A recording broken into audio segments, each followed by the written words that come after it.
Sebanyak 265 kakak terdampak longsor dan banjir di Maluku Tengah. Data masih terus diperbarui. Musibah banjir di Maluku Tengah kali ini terbilang cukup parah, Tribuners. Ketinggian air bahkan mencapai 1 meter saat banjir di Maluku Tengah terjadi pada Minggu 17 Juli 2022 lalu. Tak hanya banjir di Maluku Tengah ini, cuaca buruk yang terjadi juga mengakibatkan longsor di sejumlah daerah tersebut. Berdasarkan data dari Badan Penanggulangan Bencana Daerah atau BPBD Maluku Tengah, terdapat 6 kecamatan terdampak banjir di daerah itu, meliputi Kecamatan Lehitu, Salahutu, Pulau Haruku, Saparua Timur, Kecamatan Kota Masohi, dan Kecamatan Amahai. Kepala Subbidang Kedaruratan BPBD Maluku Tengah Umar Sopalatu mengatakan, data sementara menunjukkan 265 kakak terdampak bencana longsor dan banjir akibat cuaca buruk yang terjadi beberapa hari terakhir.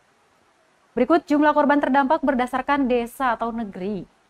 Negeri 5, 3 kakak, Negeri Kaitetu 29 kakak, Negeri Mamala 1 kakak, 1 ruang belajar pesantren Nurul Ta'aka lain di Negeri Hila, Kecamatan Lehitu, Negeri Liang, Kecamatan Salahutu, 55 kakak, Negeri Rohmoni, Kecamatan Pulau Haruku, 13 kakak, Dusun Huameteno, Negeri Sepa, 75 kakak, Kampung Baru Amahai 2, Kecamatan Amahai, 26 kakak, Belakang Penginapan Irene, Kelurahan Namasina, 40 kakak, sementara di sejumlah negeri lainnya, kata Umar, hingga kini masih dilakukan pendataan seperti Negeri Pelau, Kecamatan Pulau Haruku, dan di Kompleks Apui, Kelurahan Ampera, Kecamatan Kota Masohi.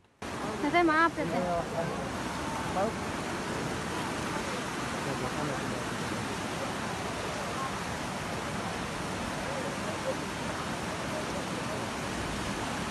Ada apa nih?